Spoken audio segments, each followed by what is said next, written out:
I'm just waiting for this record. Okay. We're gonna have to do that again. How's it going, Nick? Yeah, it's going good, man. Finally we Good. got all this tech going. What a mission to record something in HD. I mean, it's been what, like 2 weeks now that we've been struggling with Zoom and Google Meet and all these different platforms, but it's amazing that we can do this. It's amazing, but yeah, it's definitely not an easy journey for two old guys. I Not think that we're doing old, okay. man. Yeah, Kind of yeah. old. So what are we going to talk about today? I'll be honest, completely unprepared, which I kind of think is good. Um, we talked a little bit. Well, I had a post about mental health recently. Hmm. Um, I wouldn't mind sharing what I've been doing lately because, as you know, I've been, having a pretty tough time with everything going on. And I had to kind of dig myself out of a trench. The last 6 weeks I've been pretty down and really been struggling to remotivate and get back out and start working out again. And I managed to pull it together this week. I put up a little video of my workout yesterday. That was just kind of spontaneous. I just figured one, it holds me accountable by shooting it, and two, hopefully it can provide some ideas for people that are Hmm. having the same issues. So Yeah, I it's we have fundamentally different ways of viewing the world. And I don't think mine is better than yours or yours is better than mine. We just have different ways of viewing the world. And I know that the stress of or the situation that we're currently experiencing, particularly here in America, is causing you a lot of stress. And I mean, stress, I guess, is the antithesis of health, right? Or it's opposed to health. And the right amount of stress yeah, at the right times. But yeah, sure. constant stress is pretty tough. It affects your sleep. Your cortisol's up. You can become inflamed pretty easy, and so Mhm.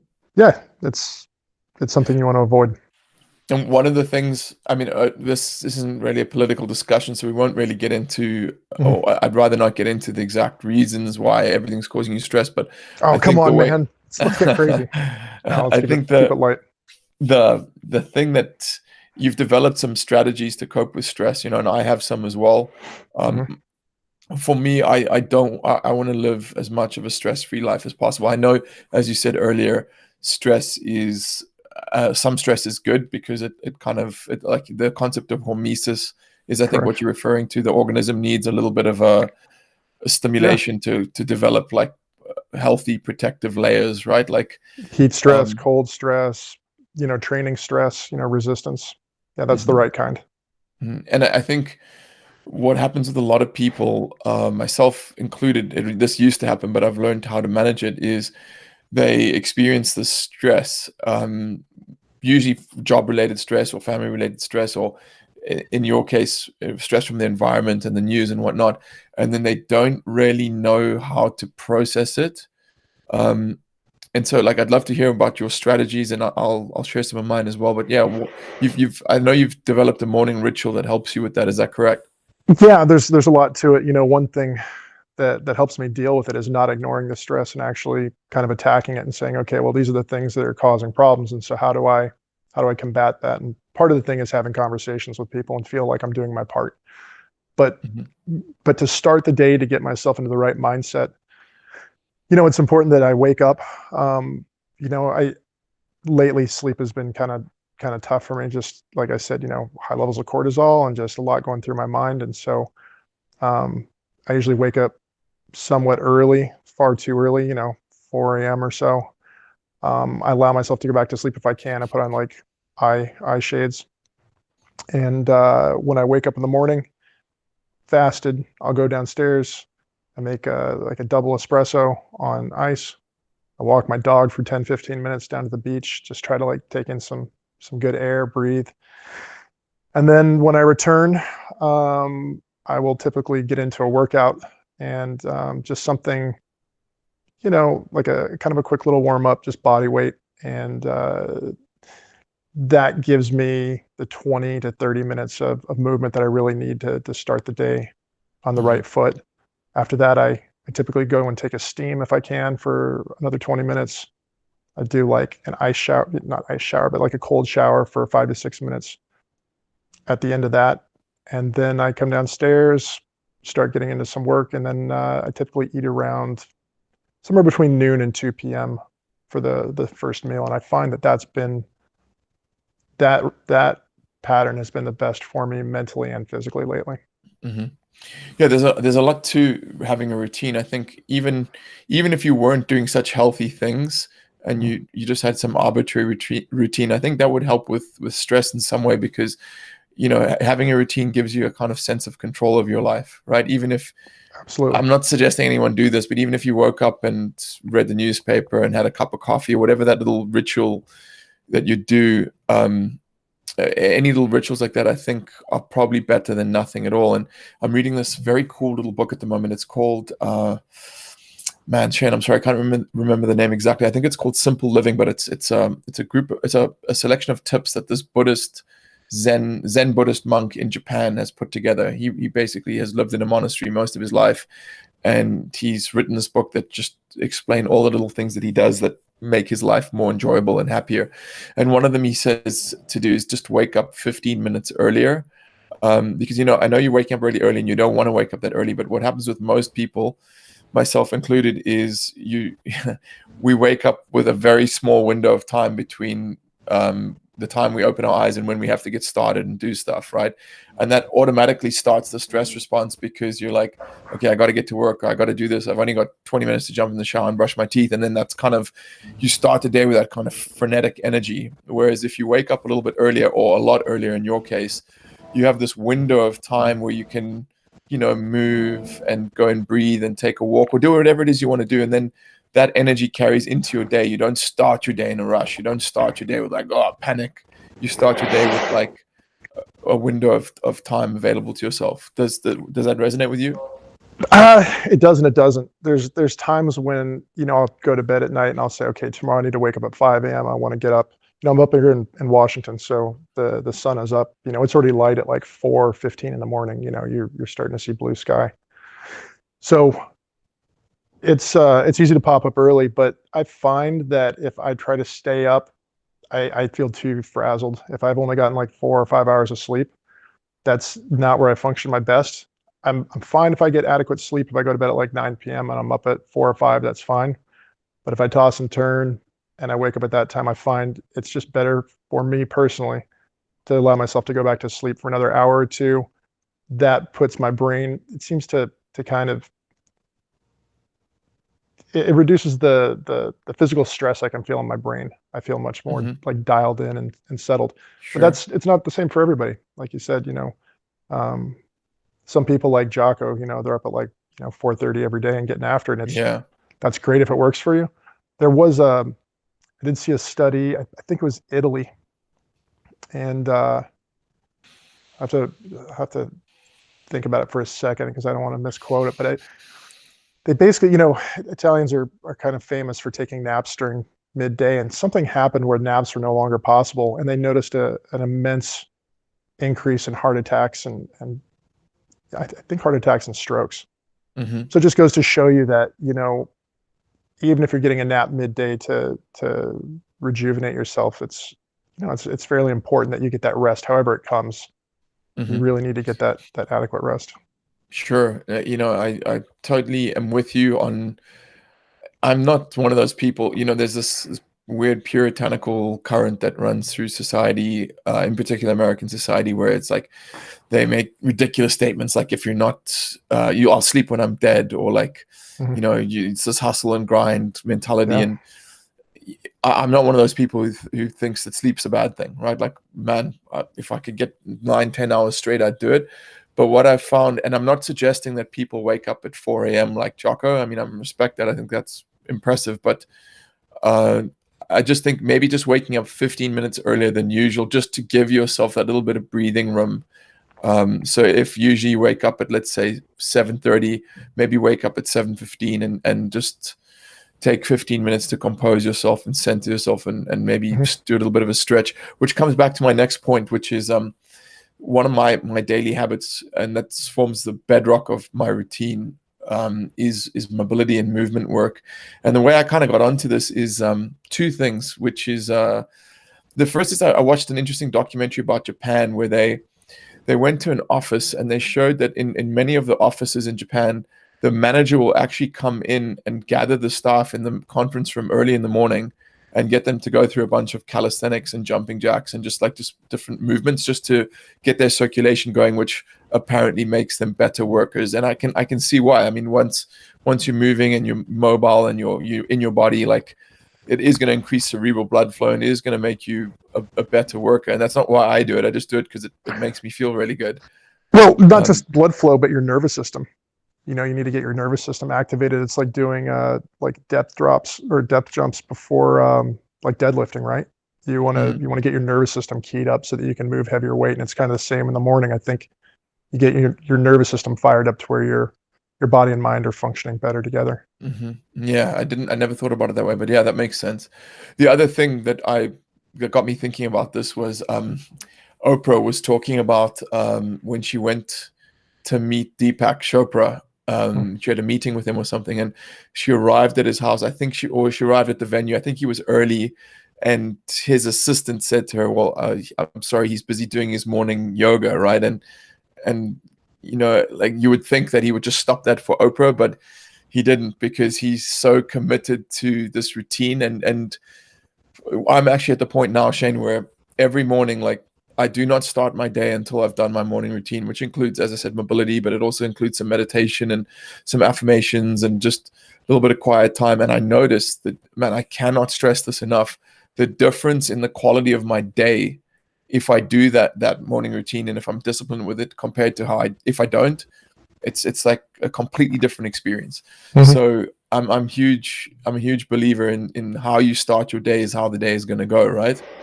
Yeah, I've noticed the same thing for myself too. Well, I know if I don't get my workout in the morning, if I'm lazy, if I talk myself out of it, if I go, I need to answer some emails first, or I need to do some reading, I just don't get back to it. I may later in the day, but it doesn't allow me to start my day on the best foot, you know. Hmm.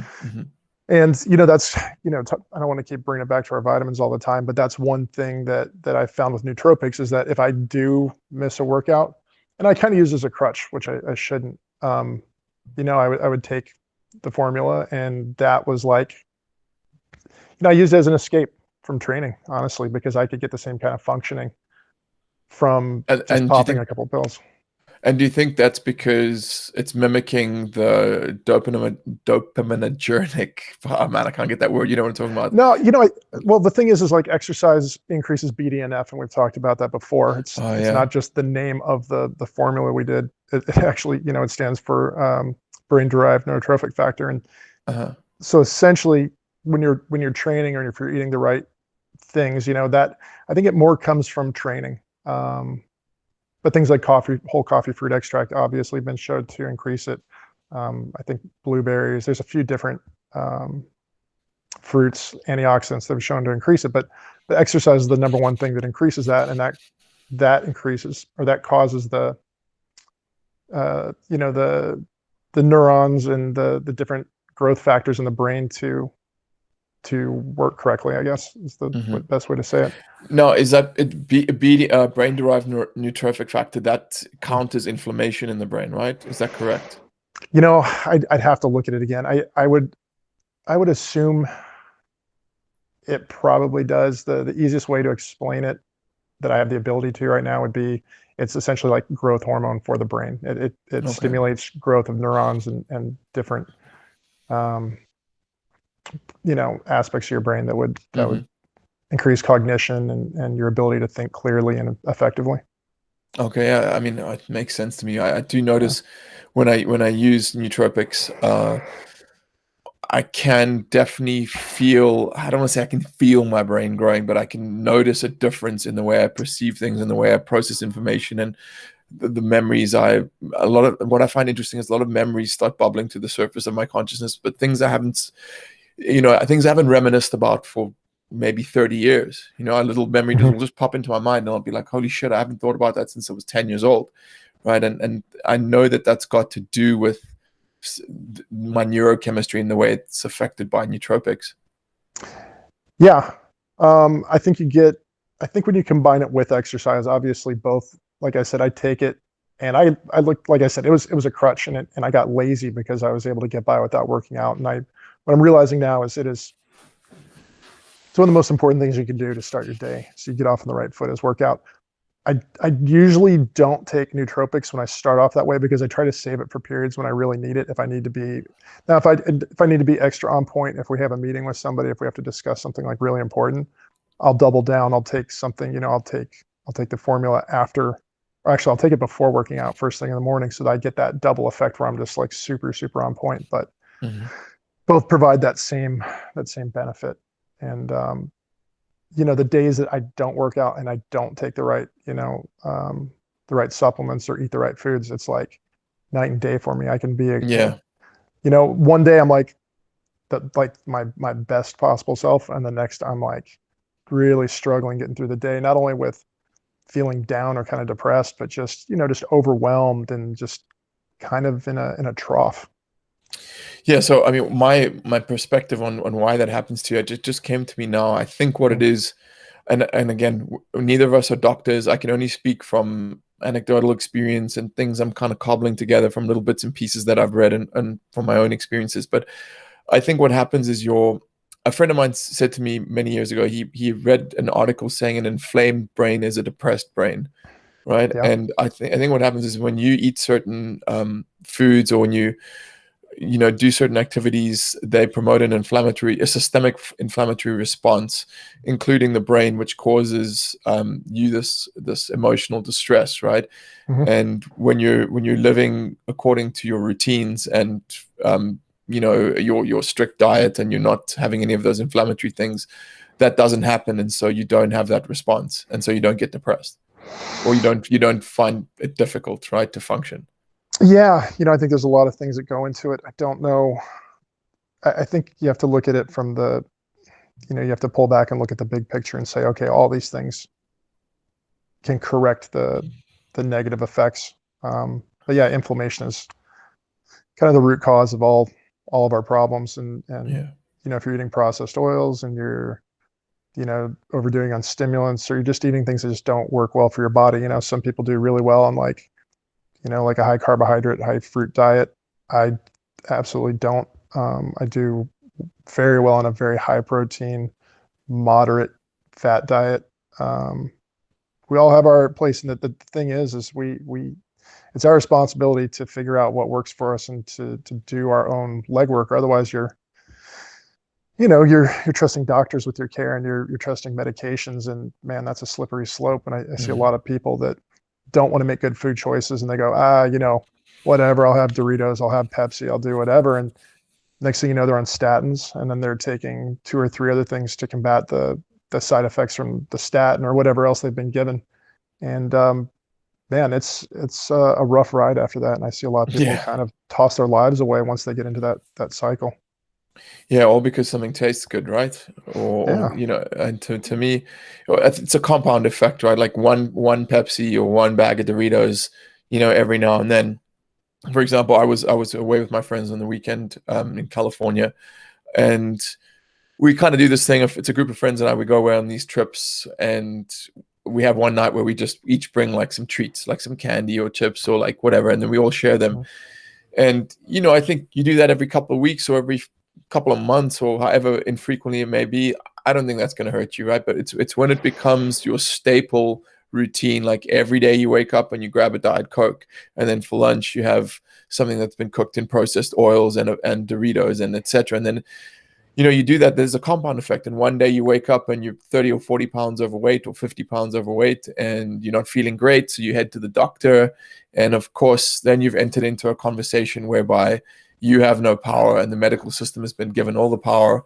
And Mhm. what's he going to do? He's going to prescribe a drug that he either gets a kickback on, or that the medical literature has told him is going to cure you, which it never really does. Let's be honest, right? It No, hardly ever does. And if it does, it comes with a whole host of additional side effects. it's it's a road you don't want to go down. And again, Exactly. it's about personal responsibility. And I think a lot of the issues we're seeing in the world today is nobody wants to take personal responsibility. Mm. Everybody wants to be a victim. Everybody wants to have an excuse. And it's like, look, you got to do the work yourself. You can't just push it off on other people.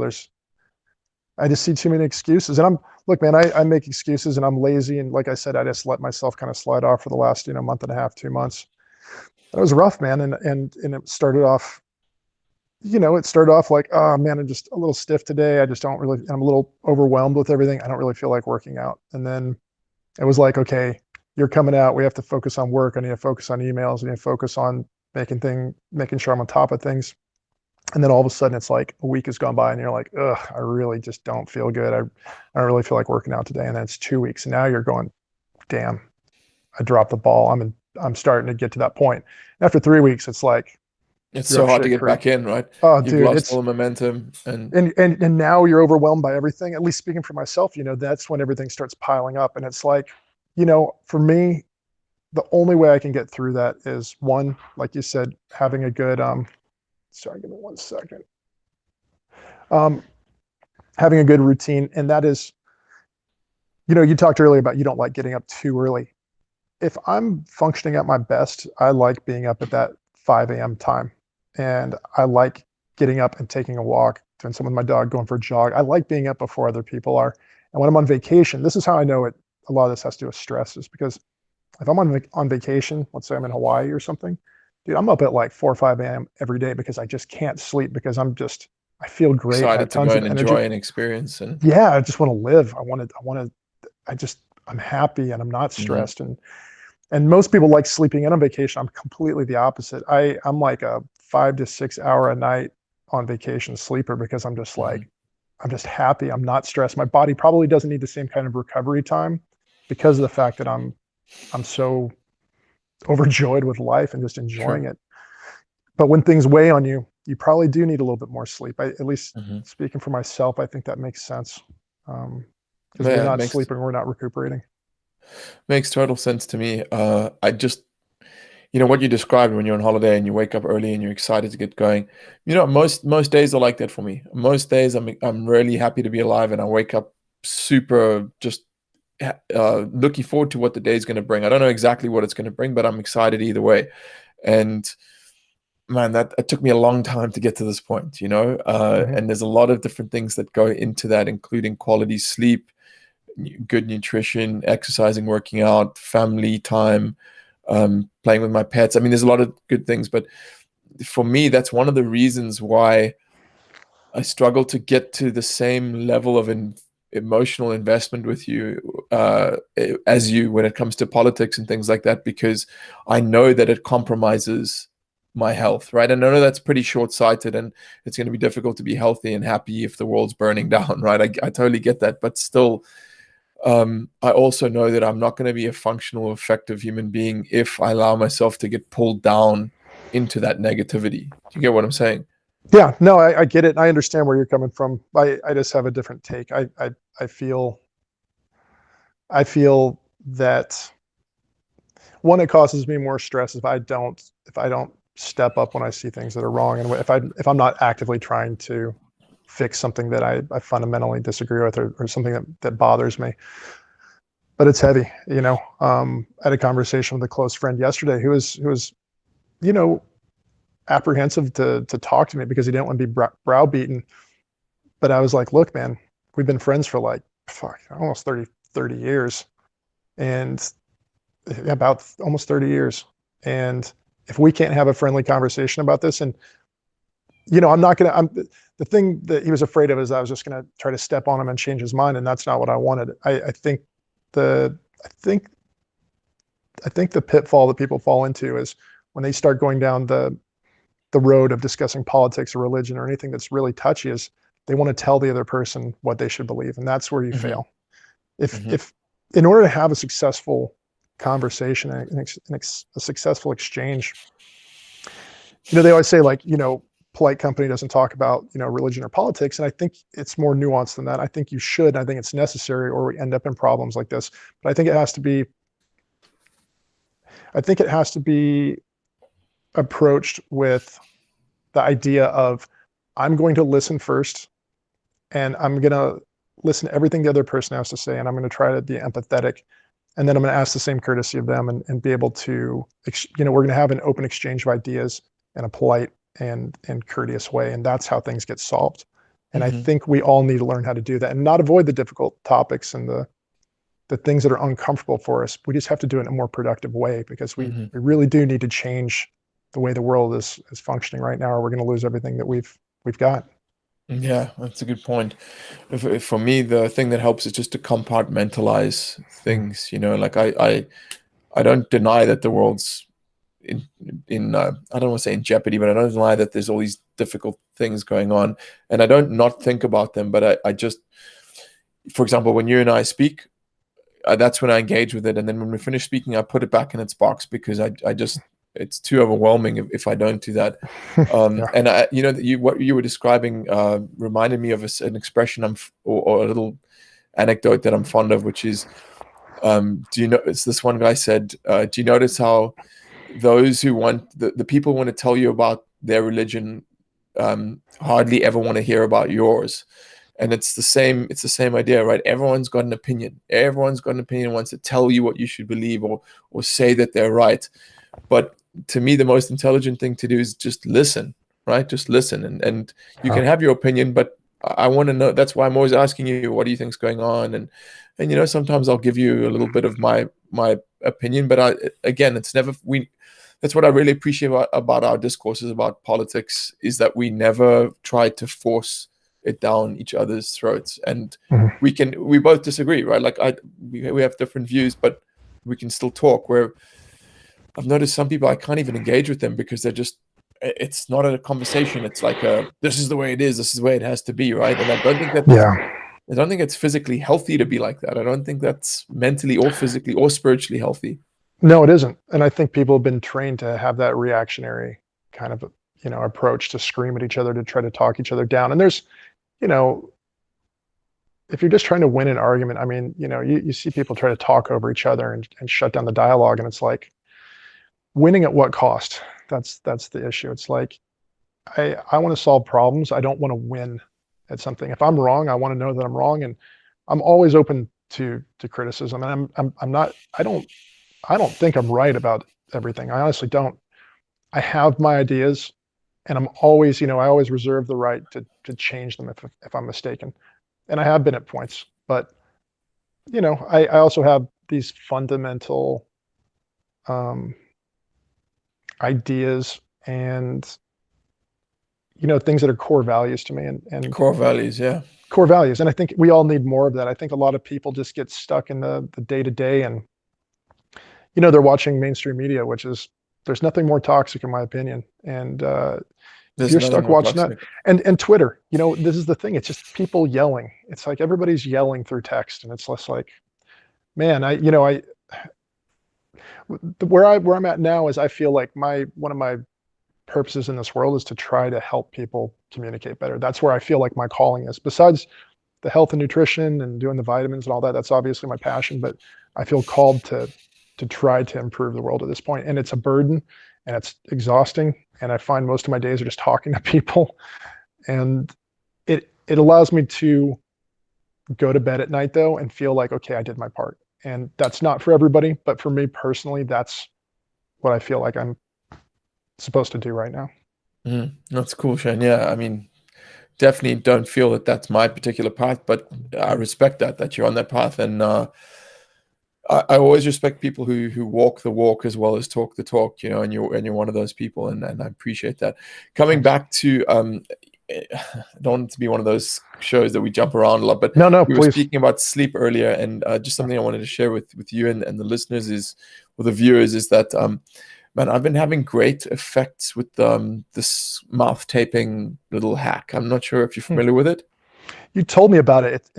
I don't know. Tell me more, because it sounds really uncomfortable. Yeah, so the science, I don't fully understand the science, but I know it's been pretty well researched. I just had a guy on my own podcast recently, a gentleman named Patrick McKeon, who wrote a book called The Oxygen Advantage, Hmm. and he claims that the mouth is for eating and talking, and the nose is for breathing, right? Hmm. Yep. And we what happens with a lot of people is they fall asleep and their mouth naturally opens during sleep, um, and they start breathing through their mouth, which creates an imbalance within the body of like it decreases the amount of nitric oxide that's created by 10 to 15%, Hmm. which is, nitric oxide is a vasodilator and is Hmm. responsible for a lot of positive effects in the body. Correct. But he also says it causes, when you breathe through your mouth, it dries your mouth out, which causes a lot of dental issues and is one of the primary um, causes of cavities and things like that. And also, Hmm. your diaphragm doesn't work as effectively when you're breathing through your mouth as opposed to when you're breathing through your nose. And he claims, this Dr. Patrick McKeown, that a lot of sleep apnea and sleep related issues are because people are breathing through their mouth during sleep. So I mean, look, for me, and I think you're the same. I always put everything to the test, right? Like I don't just Hmm. take anyone's word for it. I go and try. So about a month ago, maybe 6 weeks ago, I started taping my mouth before I went to sleep, and the first thing I noticed instantly is I started to dream a lot more, right? And a friend of mine who is a big believer in all this, he says that's because you were getting into deeper levels of sleep, including REM sleep, that you probably weren't getting to before because you were waking up because your body, when you were breathing through your mouth, it disrupts your body's rhythms and your breathing, and et cetera, et cetera. And you kind of, sleep apnea. And again, I'm not a doctor. I don't really understand this totally, but it's my understanding sleep apnea occurs because you're breathing incorrectly while you sleep. So every now and then you wake up and take a breath, but you don't fully wake up. You kind of still half asleep, But you but don't get into the deeper you cycles. don't get into that Yeah. deeper cycle of sleep. So, um, and then one of the things I've noticed is, like, I don't wake up with bad breath anymore. Like I used to wake up not with like terrible breath, but just you got that taste in your mouth, like morning breath, right? Hmm. And since I've started doing this, that isn't even a thing. If I brush my teeth at night before I go to sleep and I wake up, my mouth is perfectly fresh. So there's the deeper sleep. Um, One thing I have noticed is I'm a little bit groggier in the morning when I wake up, and I have a feeling it's because, again, I'm getting into these deeper levels of sleep, so that when I wake up, it's like taking me a while to come back to earth. Yeah. Um, but either way, I think this is something I'm going to keep doing. I really do. It's been very cool. How, because I'm not familiar with it, how do you tape your mouth? So use surgical micropore tape by a company called 3M. It's dirt cheap. Hmm. I think it's like $1 a roll or something. You can get it on Amazon, and you just take a little strip, literally ever so slightly wider than your mouth, and you pucker your lips like that, strip it across, and I just seal it down, and that's it. Man, it's funny. In my mind, I was picturing you with tape wrapped around your head, like top of the head down around the jaw, and I was just imagining your wife waking up in the morning, just shaking her head, going, "What did I do?" That No, makes a it's lot just more it's sense. Although it's still creepy having your mouth taped like a freaking zombie or something. That's a little. yeah, it's kind of, I just had this interview with Patrick McKeown on my show, as I said, and he made some interesting points. He said, the if you think of the idea of someone with a big mouth, right? Mhm. That's generally someone you don't want to spend time around. Someone who's big and loud and always talking over you. And he says that our ancestors, that probably didn't exist because they all breathed through their nose, right? They were more nasal oriented as opposed to mouth orientated people, which I know is a bit of a stretch, but it's an interesting kind of interesting little association that he formed, and it really made me think. And it the whole thing, this whole process of taping my mouth has just got me focused a lot more on my breathing habits and noticing how often during the day I'm breathing through my mouth, right? And Hmm.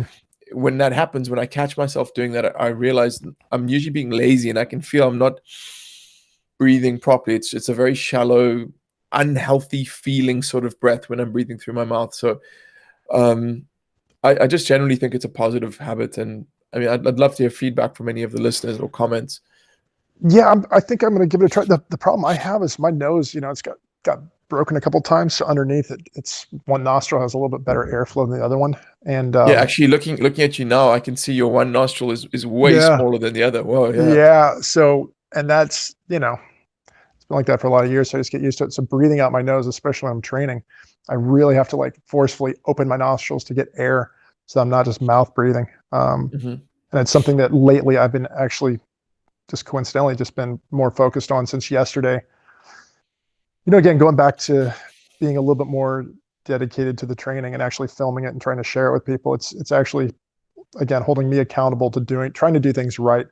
Even watching the video, I'm like, oh, my posture is bad here. I'm not doing that right there, you know. But Mhm. the breathing is something that I in the past I haven't focused enough on it, and just recently that's been kind of the forefront of my mind, is trying to really open up my nostrils. If I'm on the Airdyne and I'm working, I usually do like 50 seconds of moderate pace and then 10 seconds of 100% sprint. And I do that. I go through like a 20 to 30-minute session doing that. And during the recovery, forcing your nostrils open to get that air instead of just going to mouth breathing it's difficult at first, but there's a noticeable difference in your heart rate and Mhm. your ability to collect yourself after that hard sprint. Mhm. Yeah, I mean, I really hope you listen to the episode of my with Dr. Patrick McKeon, because he, man, he described why noise breathing is vastly superior for athletes as well, in a way that, man, I just don't understand the science well enough to be able to relate it to you now. But I think you'll find it fascinating. I really took a lot from it, and Yeah, I I'm think looking that forward to that's it. cool. Shane, well, Cool. it's always illuminating chatting to you, man. I really enjoy it. It's so nice to have someone that, like, there's a good healthy back and forth in it. You're never talking at me, and you're always talking with me, and it's just a pleasure. Yeah, I think I've told you before, it's the same with you. I find that you're one of the easiest people to communicate with, and that's why I feel so lucky to have you as a business partner, because especially these days, communication is everything. And I really value the way you conduct your interviews and the way that we're able to have these discussions. It's just a real pleasure. So thank you. For sure, brother. All right. I guess